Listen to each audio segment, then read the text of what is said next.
Bismillahirrahmanirrahim. Assalamualaikum warahmatullahi wabarakatuh. Salam kedaulatan rakyat. Sahabat semua, terus-menerus pemberitaan memang sekarang sedang mengarah pada sosok Anies Rashid Baswedan. Karena begitu fenomenalnya, begitu dirindukannya oleh rakyat untuk segera menjadi pemimpin perubahan negeri ini, maka koalisinya pun bernama Koalisi Perubahan. Tapi tentu jalan terjal pasti akan ada di hadapan kita, dan itu yang kita pilih. Karena jalan terjal itulah yang akan menyampaikan kita pada puncak-puncak baru, kan begitu ya.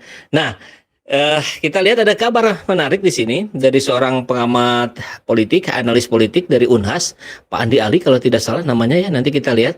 Menarik juga untuk kita simak. Ada beberapa hal yang saya sepakati, ada beberapa hal yang kurang saya sepakati atau tidak saya sepakati. Tapi tidak apa-apa, ini kan sebuah opini ya untuk mencerdaskan bangsa kita. Jadi kita lihat judulnya, Anies dikepung koalisi pemerintah. Tapi saya sih menambahkan di thumbnail ini, tapi rakyat berbondong-bondong alihkan dukungan ke Anies Baswedan. Mana yang terpenting? Ya saya kira rakyat pemilih. Ya bagaimanapun besarnya koalisi partai-partai berkumpul di sana, kalau nanti di TPS orang tergerak hatinya untuk memilih Anies Baswedan, ya apa boleh buat? Maka Anies lah yang akan menjadi terpilih. Meskipun nanti misalnya boleh jadi, kan kita tidak tahu ya situasi politik itu begitu cair. Koalisi pemerintah yang kemarin ini yang sangat gemuk, obesitas itu ya. Kalau obesitas itu kan penyakit, itu berbahaya itu. Nah, begitu juga dengan koalisi, ketika koalisinya obesitas ya sakit gitu. Ya memang dari koalisi perubahan itu PKS, Nasdem, Demokrat, tentu Nasdem lah yang beralih ya. Tadinya dari koalisi pemerintah bergabung ke koalisi oposisi atau koalisi perubahan. Berbeda dengan Gerindra, sebaliknya tukeran barangkali ya. Kalau Gerindra yang tempo hari oposisi tapi barangkali sudah tidak sanggup lagi untuk menahan diri sebagai oposisi, ingin mencicipi kue kekuasaan, maka bergabunglah dia ke kolamnya pemerintahan. Tapi tidak apa-apa, itu juga hak gitu. Seperti juga sama haknya emak-emak kaum buruh petani yang mencap Prabowo Subianto sebagai pengkhianat. Ya karena sudah diberikan amanah dari rakyat untuk bertarung, dan kemudian kalau kalah maka posisinya sebagai oposisi ini tidak dilakukan. Oke, baik, abaikan. Kita tidak bahas Prabowo. Kita lihat beritanya di sini. Anies Baswedan makin terpojok. Wah, tak banyak parpol tersisa. Koalisi gemuk pemerintahan cenderung dukung Ganjar. Kita lihat beritanya di Rabu, ini hari ini ya, kabar terbaru. Proporsi politik saat ini dinilai tidak terlalu menguntungkan bagi capres Nasdem, Anies Baswedan. Koalisi pemerintah mengepungnya sehingga Ganjar Pranowo relatif diuntungkan. Nah ini belum tentu. Ini ada pandangan lain, ada sudut pandang lain yang saya kira Ganjar sendiri masih gamang. Apalagi kalau kemarin dengar Jokowi bilang saya mendukung, sudah jelas kok dari awal saya dukung Prabowo. Itu kan multi tafsir seperti biasa. Kalau seorang politikus bicara maka bukan satu tafsir, multi tafsir. Secara khusus koalisi KIB Bersatu, maksudnya Koalisi Indonesia Bersatu ya, KIB memberi sinyal bahwa bukan Anies usungan mereka. Koalisi Indonesia Bersatu itu siapa aja? Golkar, P3, PAN. Dan yang menarik, dari data di lapangan yang didapatkan oleh berbagai banyak sekali pihak, Golkar, PAN, P3 itu di kalangan grassroots-nya itu ke Anies Baswedan. Jadi berseberangan gitu, minimal sampai detik ini. Entah kalau besok lusa kemudian P3 mau mendengar suara hati kader yang di daerah, ya bisa jadi akhirnya menarik diri dari KIB bergabung dengan PKS, Nasdem, dan Demokrat di koalisi perubahan. PAN juga begitu gitu, Golkar juga begitu. Tapi selama para pemimpinnya terkunci, entah oleh apa dikuncinya ya, apakah oleh kasus kah, apakah oleh janji-janji kah, ya mungkin tetap saja mereka akan menutup mata, menutup telinga apa yang terjadi di grassroots yang menginginkan perubahan yang jelas, yang clear. Selain Erlangga Hartarto dengan elektabilitas capres agak di bawah, nyaris tak ada figur yang bisa didorong dari KIB. Artinya ada peluang KIB bergabung dalam barisan pendukung Ganjar. Ya namanya peluang tentu mungkin-mungkin saja ya. Opsi lainnya mendukung Prabowo Subianto atau bahkan bisa saja mendukung keduanya jika skema paket Prabowo Ganjar terbentuk.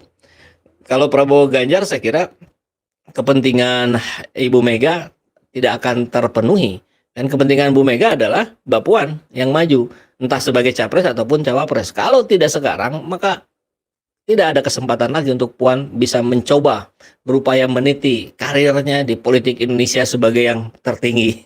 Kemarin kan sudah ke mana, Korea Selatan ya, sampai datengin para rektor itu dari berapa, 4-5 rektor di Indonesia, luar biasa itu, dibawa ke sana.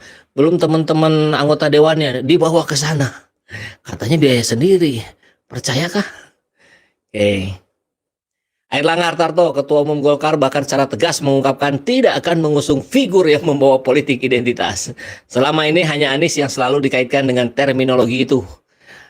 Bukan dikaitkan dengan terminologi itu, saya kira yang lebih tepat barangkali di framing dengan terminologi itu, digiring opininya ke arah situ.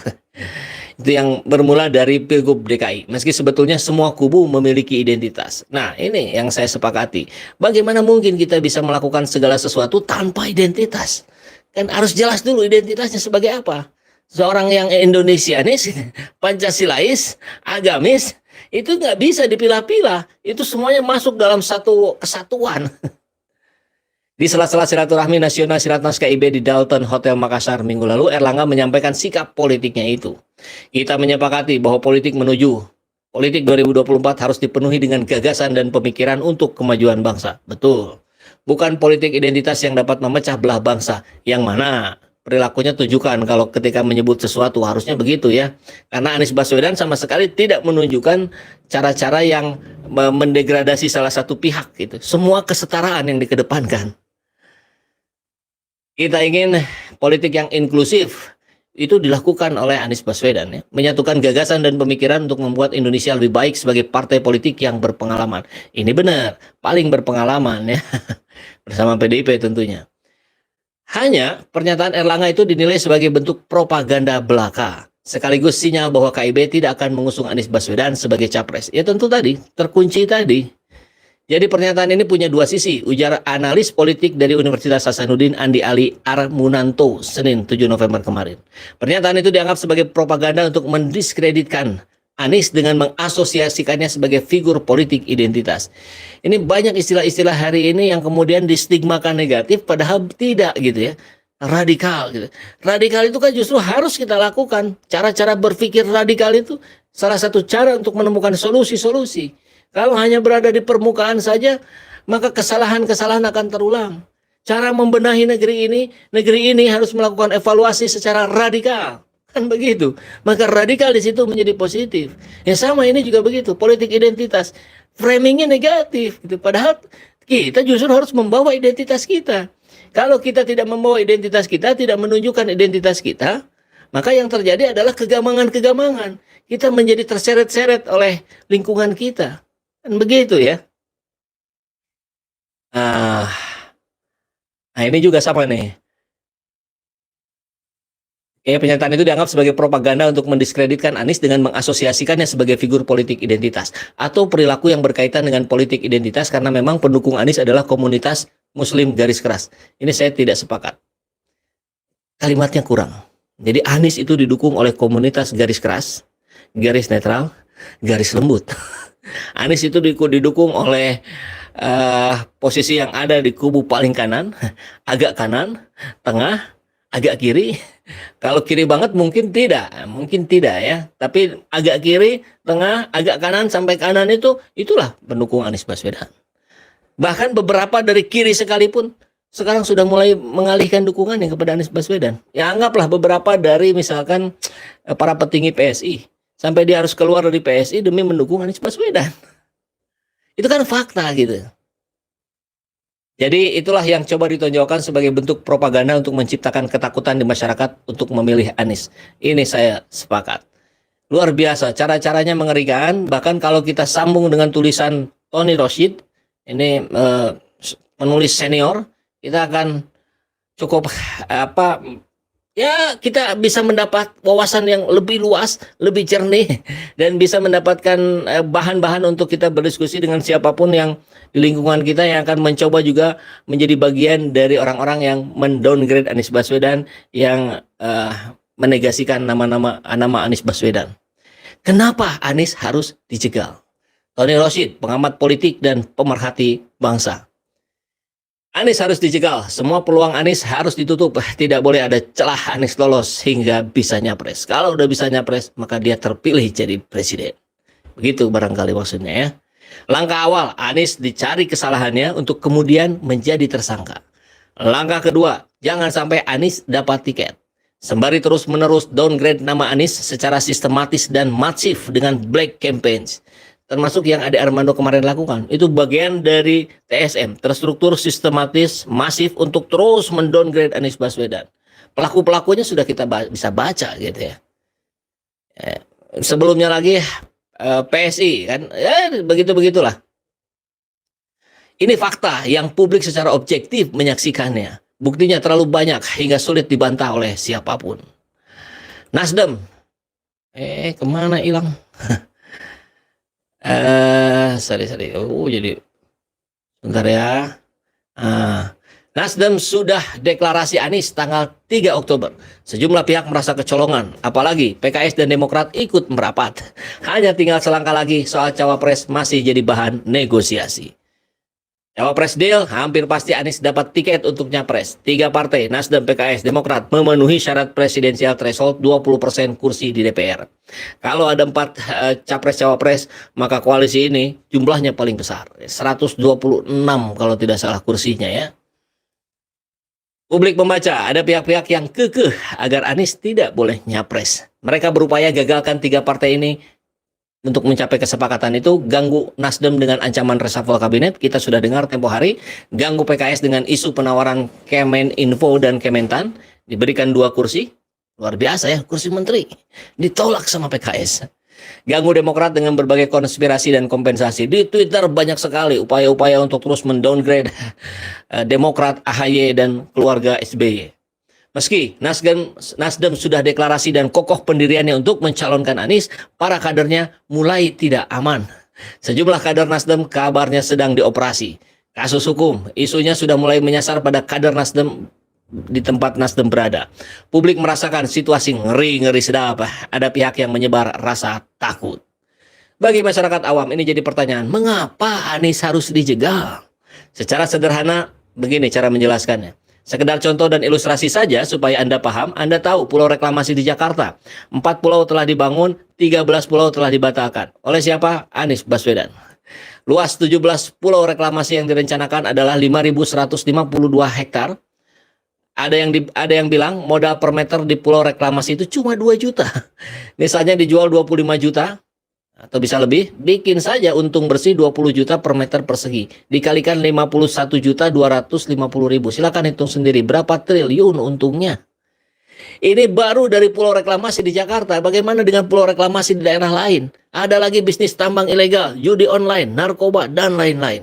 Ribuan triliun keuntungan mereka yakini akan lenyap jika Anies menjadi presiden. Karena itu, Anies harus dicegah apapun caranya.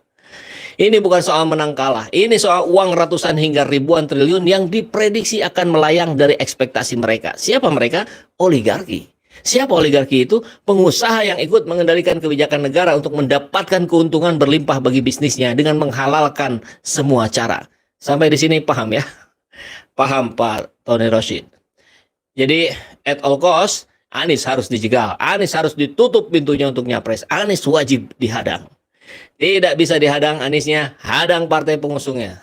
Bahkan relawannya pun dihadang. Berbagai cara dilakukan agar partai-partai ini mundur teratur. Di sini perlunya 3 partai itu yaitu Nasdem, PKS, dan Demokrat segera deklarasi Anies. Kalau partai-partai pengusung Anies cerdas soal cawapres bicarakan belakangan. Mau tidak mau, hal paling strategis adalah bersatu dan kompak deklarasikan Anies. Jika memang mereka yakin Anies potensinya besar untuk menang. Kalau 3 partai sudah deklarasi Anies, maka koalisi 3 ini akan semakin kuat. Dengan sendirinya, ini akan memicu. Pertama, partai-partai lain akan menghitung dan terbuka untuk merapat. Kedua, para pemodal mendekat. Siapapun yang fix mendapat tiket maju, pemodal pasti mendekat. Ketiga, jumlah relawan akan semakin berlimpah dan ini menguntungkan bagi caleg-caleg partai pengusung. Sekarang sudah ada 164 simpul relawan yang tersebar di seluruh Indonesia. Ada yang nasional, ada yang lokal. Yang nasional dia ada yang di seluruh provinsi, ada yang hanya sebagian. Termasuk kami, komando menangkan Anies Baswedan. Kami ada di 10 provinsi.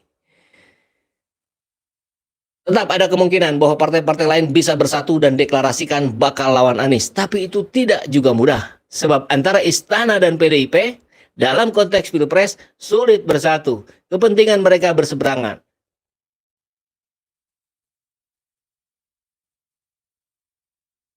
Mega harus selamatkan suksesi Trah Soekarno di PDIP dengan capreskan Puan Maharani. Mungkin ini kesempatan sekali-kalinya dalam hidup dan karir Puan Maharani. Jika momentum ini lewat, goodbye. Jika ketiga partai segera deklarasi Anies for Presiden 2024, ini tidak hanya memperkuat posisi Anies, tapi partai-partai dalam koalisi perubahan. Istilah untuk koalisi Nasdem, PKS, dan Demokrat akan juga semakin kokoh. Koalisi perubahan saya kira nama yang tepat sekali. Karena rakyat menginginkan perubahan. Bersatunya ketiga partai dalam koalisi perubahan ini akan menyulitkan pihak-pihak yang selama ini menjadi pengganggu. Kekuatan ini juga akan melindungi Anies dari segala upaya pencegahan. Jakarta, 9 November 2022, Pak Tony Rosid. Luar biasa tulisannya, sangat menggugah, sangat membawa semangat. Dan mudah-mudahan ini didengar oleh Demokrat, oleh PKS. Sehingga mereka mau sedikit demi sedikit untuk mengesampingkan terlebih dahulu ego partainya masing-masing, wujudkan dulu, deklarasikan dulu Anies Baswedan. Insya Allah dengan tiga ini bersatu, saya kira siapapun lawannya, ini akan lebih mudah untuk ditaklukkan. Apalagi gejolak geliat rakyat di bawah luar biasa. Kita lihat contoh saja Sumatera Utara, mengerikan sekali itu bagi lawan politiknya. Itu seperti sebuah perayaan kemenangan. Maka menjadi tidak aneh kemudian kita munculkan kemarin dimunculkan lagi PPKM nih, pembatasan kembali, COVID naik katanya, maksimal naik awal Januari. Wow, luar biasa ini. Ini menjadi pertanyaan lagi gitu. Oke, di satu sisi kita paham memang ada juga angka-angka ini agak naik, tapi sulit juga untuk kita tidak sangkut pautkan dengan kepentingan politik di negeri ini karena ya selalu begitu cara-caranya. Ya. Baik, saya ingin melihat, mendengar, membaca apa yang sudah disampaikan oleh sahabat semua tentu melalui kolom komentar. Sudah 652 yang menonton bersamaan. Luar biasa. Pada siang hari nih. Oke, biasanya yang ramai itu sore ke malam. Ini siang juga ramai. Mungkin karena topiknya memang menarik untuk kita bahas. Insyaallah Pak Anies Presiden. Terima kasih Fazila Koto. Wong Serang Banten dukung Pak Anies RI 1. Keren. Ade Armando bapaknya PKI, kok jadi bapaknya PKI? Oke, Nasdem partaiku boleh, PKS partaiku boleh, Demokrat partaiku boleh, ya. Komandan relawanku boleh. Agus Budiono, ya semoga Anies dapat gandengan yang cocok. Kalau nggak cocok saya nggak jadi milih. Kalau dipasangkan sama Gatot udah pasti milih Anies. Kok nggak Anies ya? Bahasa sono kali ya. Nasdem partaiku Pak Anies Baswedan for RI 1. Oke, Wong Cianjur dukung Pak Anies RI 1. Allahu Akbar. Nah, ini akan semakin ramai nanti Anies capresku, PKS partaiku, Anies capresku, Demokrat partaiku. Kalau Demokrat dan PKS segera mendeklarasikan, biar imbang aja gitu, biar ramai. Ini kan sekarang masih Nasdem gitu ya. Pak Anies is the best. Terima kasih Pak Adit. Nanti kalau Pak Anies jadi presiden, bazar-bazar kodok bakalan pada mention. Oh ya, Karsito, Abah Ciburang, orang berlalat pasti pilih Anies. Insya Allah ya. Ini Nopo PKI menggunakan KPK untuk jegal Anies. Oh, PKI sudah nggak ada ya, tapi barangkali anasir-anasirnya saja itu yang bermain. Wong Serang Banten untuk Pak Anies luar biasa. Anies walaupun dipasangkan nama preman tetap akan terpilih. Ya, dengan siapapun ya. Solo hadir mendukung Anies. Sebentar lagi katanya Pak Anies mau ke Solo dalam 1-2 hari ini. Kayaknya bakalan seru tuh ya. Yang dukung cuma HTI, FPI sama Nasrun, yang lain ogah. Wih, Involif. Ini kepanasan ya. Jadi panik juga Anda ya lihat bagaimana gejolak rakyat yang luar biasa itu.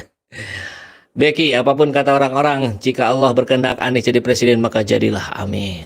Semoga Nasdem, PKS, Demokrat istiqomah usung Anies. Medan Nganis bos. Horas bah. PKS emang jempol sekali, partai umat yang amanah. Insya Allah amin ya Pak Agus. Hidup Abah Aos yang mendukung Anies. Ya kita kemarin lihat videonya luar biasa Abah Aos di Tasik ya. Pak SNS perjuangan dengan ikhlas karena Allah. Oke, terima kasih sahabat semua sudah ini seperti biasa ya Ciamis hadir. Tidak bisa saya bacakan semua. Terima kasih Bu Hafara, Muhammad Suyono. Adit ya, Daniel Mubarok, terima kasih atas komen-komennya. Kita akan lanjutkan lagi di kapan ya? Sore, mungkin terlalu cepat sore, mungkin habis maghrib gitu ya, sambil makan malam. Baik, tetap jaga fisik, jaga stamina ya. Salam kedaulatan rakyat. Assalamualaikum warahmatullahi wabarakatuh. Sekarang sahabat bisa lihat di depan ya, ini ada kopi. Ini kopi mereknya merek SZ ini. Jadi ini kopi blended ya. Jadi kalau dibaca di belakangnya ini original Cikalong Wetan Indonesia. Jadi ini daerah dekat-dekat sini, dekat Bandung. Profilnya medium to dark, prosesnya natural ya. Jadi ini blended Arabica Robusta. Ini kita jual untuk kita jadikan sebagai sebuah pergerakan kita dalam menegakkan keadilan dan melawan kezaliman. Tentu di situ membutuhkan dana yang tidak sedikit untuk proses perjuangan kita. Jadi kita coba cari jalan ya, gimana caranya. Salah satunya kita jualan kopi ini merek SZ. Ini gambarnya ini di sini SZ Blended Coffee, sahabat perubahan. Harganya ini berapa tadi lupa saya. Baru soalnya baru diproduksi sama tim. Ini 75 ya, ini 45, ini 200 gram. Ini 100 gram ya, bentuknya toples. Baik, dan buat sahabat SZ juga kalau yang mau bergabung dengan saya dengan lebih intensif, dengan lebih dekat, itu bisa gabung di sebagai membership, sebagai pelanggan ya. Jadi nanti akan ada video-video khusus, akan ada diskusi-diskusi khusus, bahkan pertemuan-pertemuan khusus saya dengan sahabat SZ yang sudah menjadi member di channel ini. Caranya gimana? Ya kalau di handphone suka ada tombol gabung atau join. Nah, klik aja itu ya, kemudian ikuti petunjuk berikutnya. Begitu ya.